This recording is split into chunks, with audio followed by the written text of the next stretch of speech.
Well, that's a creepy face if ever you did see one. Hello, ladies and gentlemen, and welcome back to The Legend of Zelda Ocarina of Time. In the last episode, we came down here to inside Jabu-Jabu's belly, and we retrieved the boomerang, the kind of dungeon item. Oh dear, these. So some of these areas, as you can see, have the movement directions, because they basically, I guess it must be part of the intestines or something like that. But the boomerang is very useful. It can kill enemies that the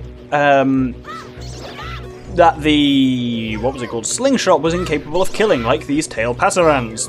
What I'm basically trying to do here is just clear a path through from the yellow intestine through to the blue intestine, which makes things nice and straightforward, because now we can go back and grab Ruto. If you leave the room that Ruto's in, actually I think generally she's alright, if you leave the room she's in and then go into one additional room, she will disappear and she'll reappear back in the room where we originally met her, and she'll give you a load of shit, so probably don't do it. This switch is a slightly strange one. If you put Ruto down on it... Oh, do you? Let's try that again. If you put Ruto down on it... Oh, bugger. I'm not having a good time here, am I? You know what? Let's do this the other way. If I stand on it... and then we just drop Ruto by bringing our shield up, she'll stay on it. Blue switches have to have constant weight on them in order to work. They don't just... If you were to come off it now, it would open again. There's a tentacle that way, which means we can't go that way, so here is our only choice. So, this is a parasitic tentacle. It seems that the narrow part is its weak point. You need a particular item to destroy it, because technically you can come through here before you've got the boomerang, but it won't do very good. Fighting this thing with the boomerang, however, is extremely easy. Just throw the boomerang at it, and wait for it to come down again, then throw the boomerang at it again, and just keep doing that until it dies.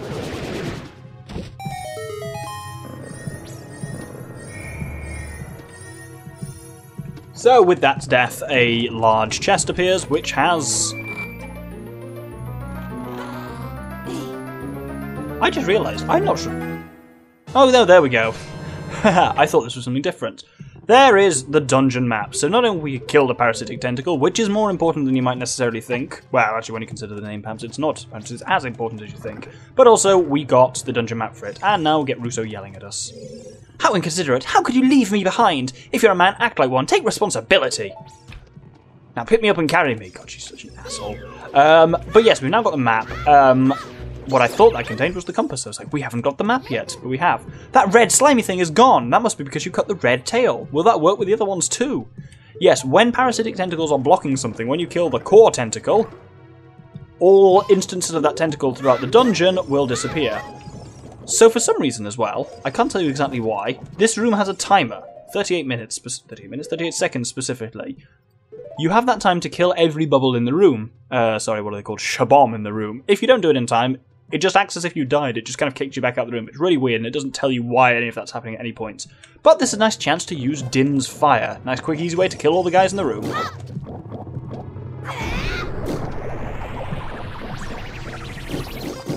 So as you can see, Din's Fire is very powerful. It uses like a quarter of your magic, but it's just this one fiery blast which kills everything in the surrounding area. Well, it doesn't necessarily kill them, but it deals damage to them, and the bubbles that die with one hit and aren't shielded in any way, very handy. This is why I was thinking about the compass, because this room is the compass. So kind of the thing I remember with this dungeon is the compass and the map being basically right on top of each other. It's all in this kind of coloured intestinal end. Let's grab Ruto. Yes, she can give me the same rant about leaving her, but I really couldn't care less. Now, I'm just going to walk past these guys. In the kind of the middle direction here, I believe there's still a tentacle in the way. Yep, there's a blue tentacle in the way. Bear that in mind. But this way to the left, we can actually get through now, because this was being blocked by a red tentacle, and we killed the red tentacle. And this contains...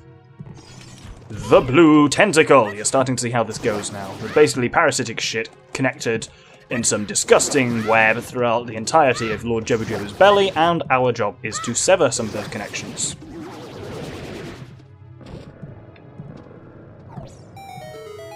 This one unfortunately doesn't give you any rewards for killing him other than access to further parts of the dungeon.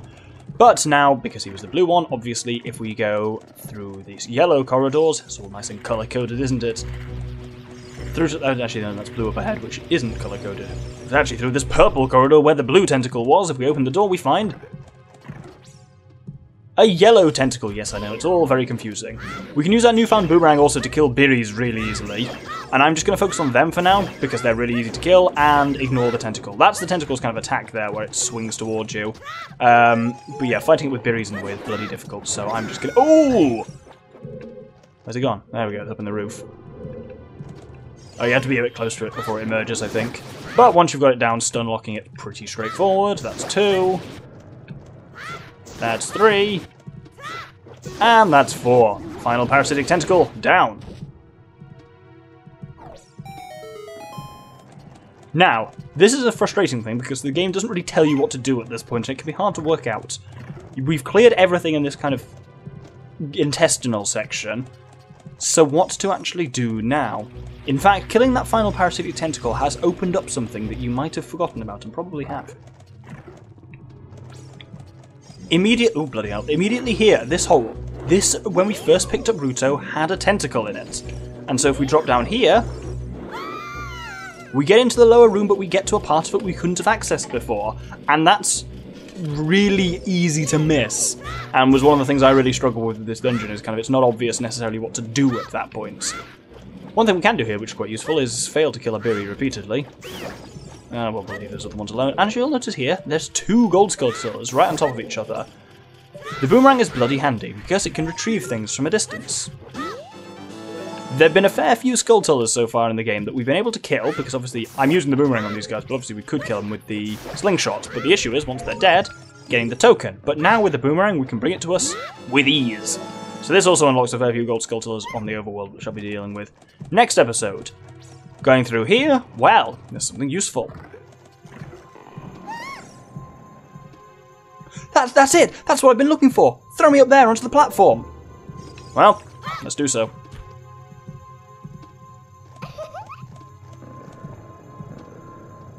Is she naked? I don't want to think about that too much. Princess Ruto got the spiritual stone. But why Princess Ruto? Oh my goodness, I finally found my mother's stone. I got very upset when Lord Jabu-Jabu swallowed it. While I was feeding him, he suddenly swallowed me. I was so surprised I dropped it inside. But now that I've found it, I don't need to be in here anymore. So take me home, right now.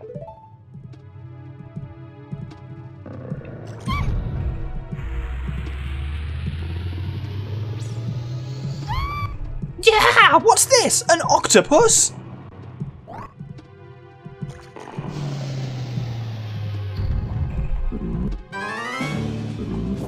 Yeah, you thought it was a bit too easy to get the boomerang, did you? Introducing the dungeon's mini-boss. This is the Big Octo. Attack it from behind. Unfortunately, getting behind it is not easy, so as you'll notice here, you do run slightly faster than it. And especially if you run towards the inside of this, you will slowly overtake it, and it's bloody hard to do. There is a much easier way of doing this, though. Get hit by it, and it will stop. It will then spin around a bit, and then go away from you, and you can get behind it quite easily. What you need to do once you're behind it is hit it with a boomerang. Doing so successfully will stun it and allow you to actually get a chance on it. The issue is getting close enough to throw the boomerang, and then you've got to quickly L-target and boomerang. That should be about the right range. Oh, but he got away and he's fucked off. But rather than chasing him, it is actually the easiest strategy I suggest to let him hit you. And then there is your chance. You can quickly get him sometimes.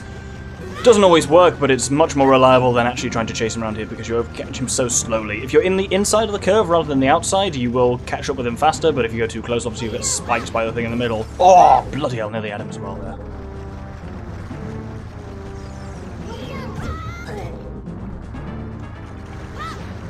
There we go.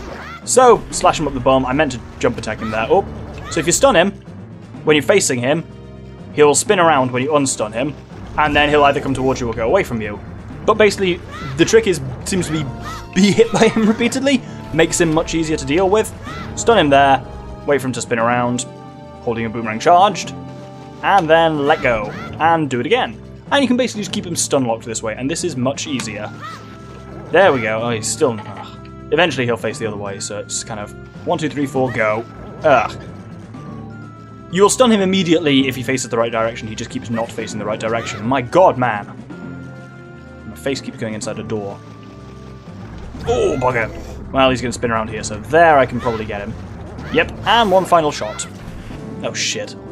You actually have to hit him oh, no, there we go. No, I did kill him. I thought so.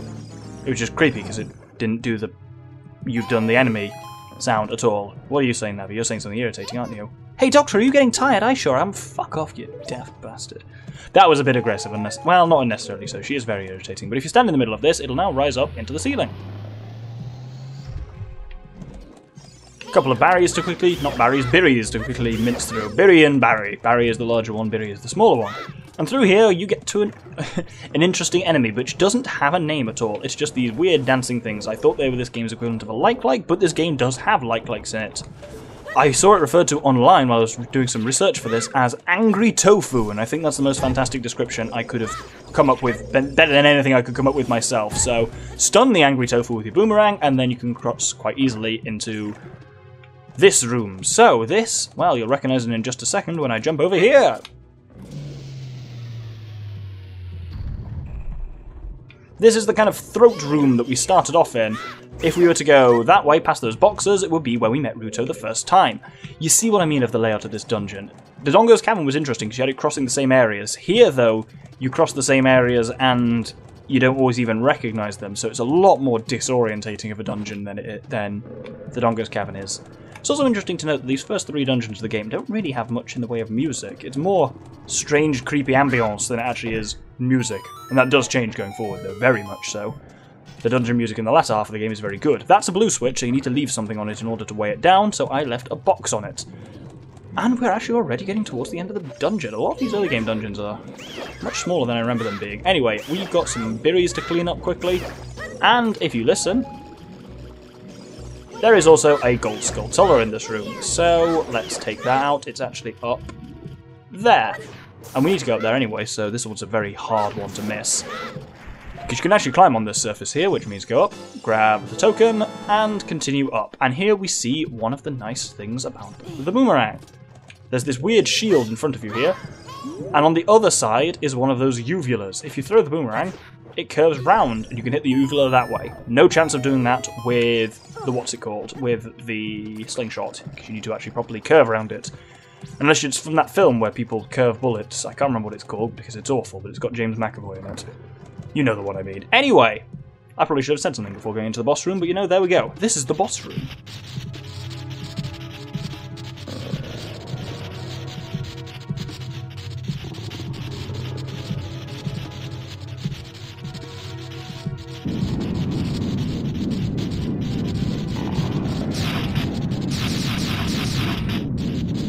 Introducing the bioelectric anemone, Baronade. So, Baronade is composed of multiple berries, which are in turn composed of multiple berries, a berry, berry, and a Baronade. Many parasitic jellyfish swarm around this monster, aim for its body protected by jellyfish. This is also the source of the 3 parasitic tentacles, because you can see they are down here in this room attaching it to the roof, so just keep dodging it for now. It's got quite a few projectile attacks, but just sever its 3 connections to the roof, and you'll go into... Oh, no, I did do it in time. Excellent. You go into its second phase here. So what you have to do here is hit its body with the boomerang to stun it, and that releases its berries. You can then wipe up each one of these individually with the boomerang while they're stunned, and then it starts spinning all over again. Baronade is a boss fight I quite like, because it's quite dynamic, there's a lot going on, which makes it quite good fun. So focus on that for now, stun the body, and then take out the barriers. Once you've done that, it comes free itself. And now this is when it gets a bit challenging. It's somewhat hard to know what you're doing is successful here. Throw your boomerang at it. There is a... As you can, oh! Yes! Perfect! There is a... What I was going to say is there's a tiny window in which your boomerang can sneak through, and I got it almost perfectly there. Now, with the berries killed on it again, it fully flies around the room, shooting at you like a lunatic. Same process we've been doing so far, stun it with the boomerang, and every time you stun it, you should be able to get 2 jump attacks in. It'll go into the floor a bit and shoot these electricity things at you, which you cannot block even with your shield. No matter what type of shield it is, they're just a death ray, basically, and if I show them off, well, there you go. Stuns you and does quite a lot of damage. You can do them while it's moving as well. It's quite a dangerous boss, but if we hit it with the boomerang once again, stun it, and do some quick jump attacks, should finish it off. Really thought that was going to be it in terms of damage cycles. Obviously, you can only stun it when its body's actually above the surface. So, there we go, there's a chance. Hit it with the old boomerang and finish it off.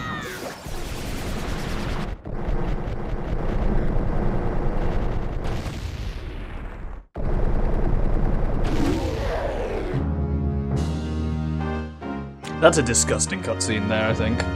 It's just the way it kind of like gets all those pustules on it and just bursts. It's just a bit grim. Anyway, we get, as ever, a heart container for defeating a boss, which gives us an extra heart container. And look who it is. It's a very angry-looking Princess Ruto. You're late! What took you so long? You're useless! I was just lonely, that's all. Just a little.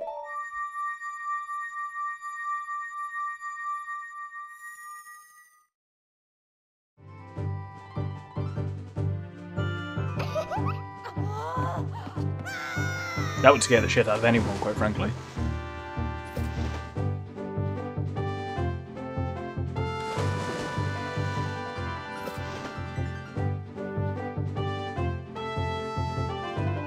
You look cool. Cooler than I thought you would anyway. Just a little. Well, anyway, you saved me, so I guess I'll reward you. What do you wish? Just tell me. Nothing really, or I want that spiritual stone. You mean the spiritual stone of water? Zora's sapphire, don't you? My mother gave it to me and said I should only give it to the man who will be my husband. You might well call it a Zora's engagement ring. Alright then. I'll give you my most precious possession, Zora's sapphire.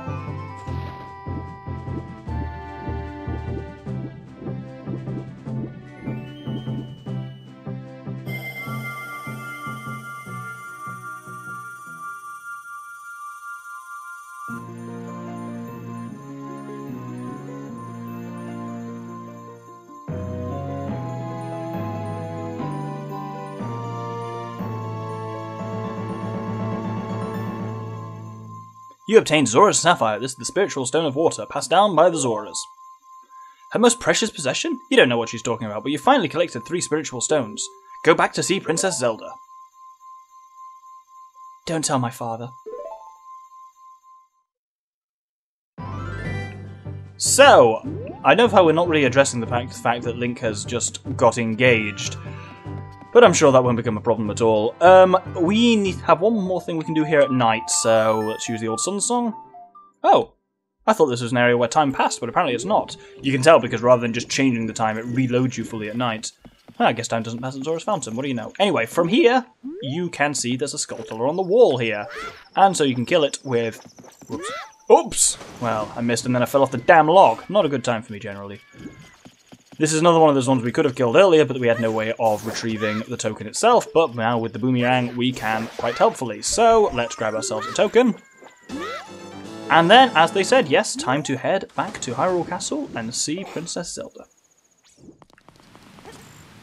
Useful little trick here, by the way. Well, firstly, you remember you used the Cuckoo to get that piece of heart last time we were up here. You could just get it now with the boomerang if you wanted.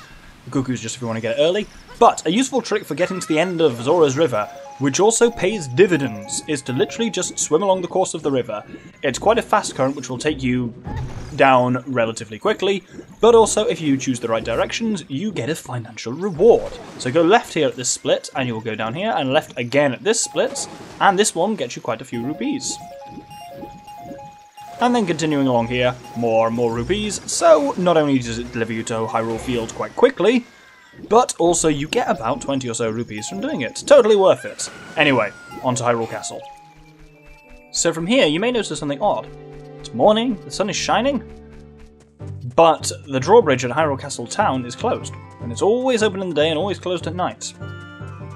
Which is our first sign that something may be amiss. As we get closer, oh dear, storm clouds start gathering, and, well, let's see who recognises this scene.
Ah, I lost her. You over there, little kid. You must have seen what the white You must have seen that white horse gallop past just now. Which way did it go? Answer me.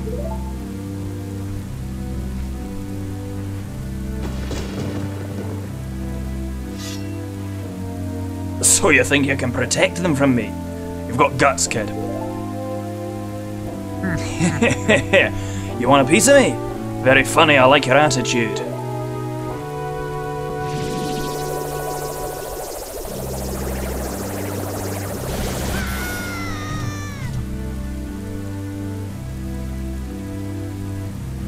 Pathetic little fool. Do you realize who you're dealing with? I am Ganondorf, and soon I will rule the world!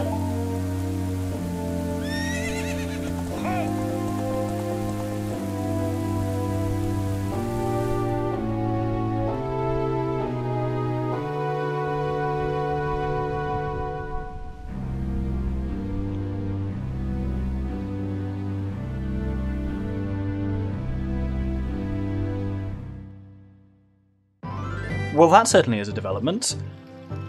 And everything else continues as if that hasn't at all happened, to the point where, if you go to the castle and stuff like that, everything is basically exactly how it was. Obviously Zelda's not there, but she hasn't been there for quite some time. What has actually happened there? And this is apparently happens in the game, but it's not really addressed. It's addressed in the manga and some of the other stuff. Ganondorf has attacked the castle and killed the king, and which is what's caused Zelda to flee. No one in the game world responds to it like that's happened at all, and everyone's basically the same as they were, which is very strange. And indeed, we're going to spend the next episode following this just doing side quests, as if a massive attack on the royal family hasn't just happened. But, on the way past, you saw Zelda threw something into the river. Let's see what it was.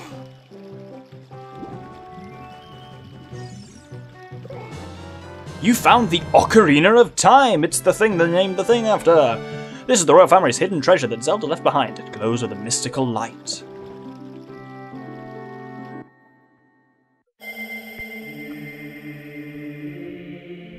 Doctor, can you hear me? It's me, Zelda.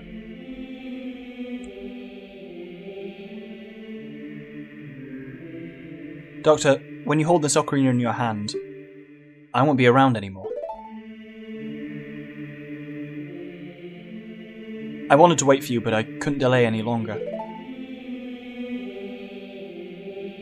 At least I could leave you the ocarina and this melody. This song opens the door of time.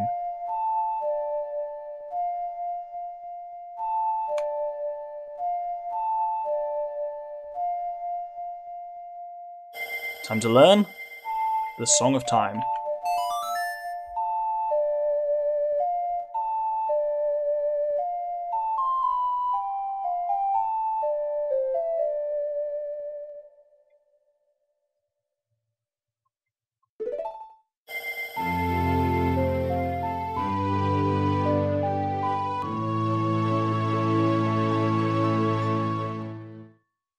Now, Doctor, play this melody in front of the altar in the Temple of Time. You must protect the Triforce.